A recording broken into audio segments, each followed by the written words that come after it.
The purpose of this test is to determine the muscular strength in your dominant hand. You will use your dominant hand to complete 3 trials of the test. You will place the dynamometer in your dominant hand with the rounded edge against the base of your hand. Make sure your thumb touches or overlaps with your first finger. You will stand with your arm at your side and your elbow bent to 90 degrees. When the dynamometer is next to your hip, stop squeezing. When you are finished, the device will be taken from you. You will be completing 1 practice trial with your dominant hand at 50% effort. This will be followed by 3 test trials with the dominant hand where you will exert maximum force. You will receive a 30-second rest between each set of trials. The purpose of this test is to evaluate your abdominal strength. You will lie down on your back with your knees flexed to a 45 to 60 degree angle, feet flat on the floor, and your heels placed about 12 to 18 inches from your buttocks. Your feet will be held by another candidate or a test administrator. You will cross your arms over your chest with your hands placed on the opposite shoulders near your collarbone.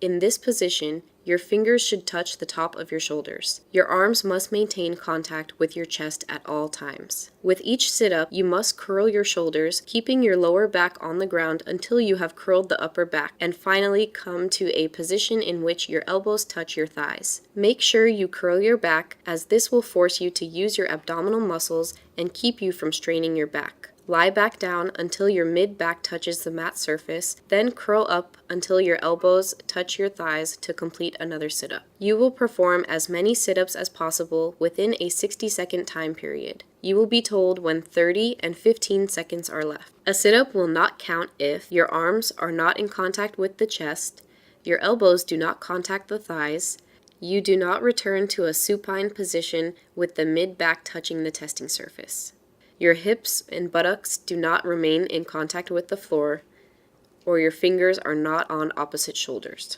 If you perform an incorrect sit-up, a short command will be provided to you to inform you of the error. No count.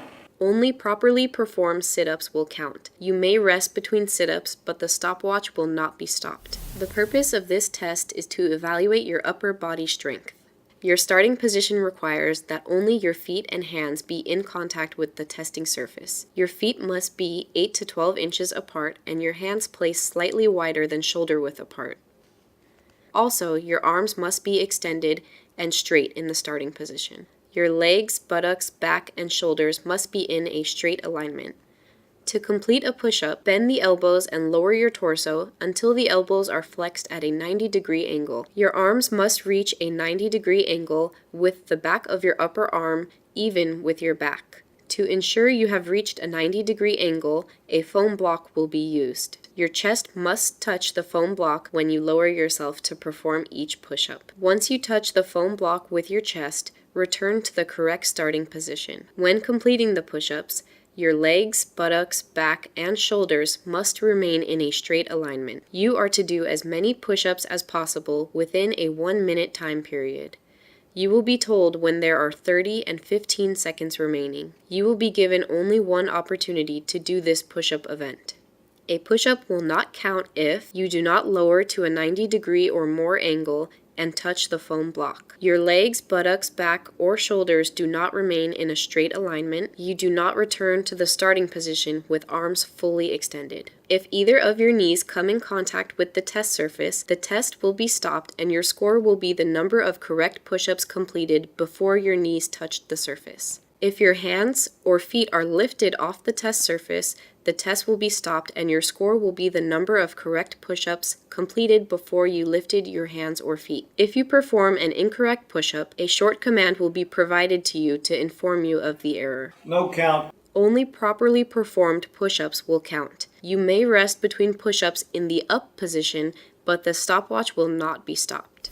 The purpose of this test is to climb over a 5-foot wall and run as fast as possible through a short distance course that has changes of direction. Prior to the test, you will be given an opportunity to familiarize yourself with the course as an administrator will walk you through the running path. On the command go, run to the wall, climb over the wall, and continue running through the course to the finish line. You will complete 2 trials of the agility run, so perform both trials as quickly as possible. If you trip, stumble, or fall, continue to run.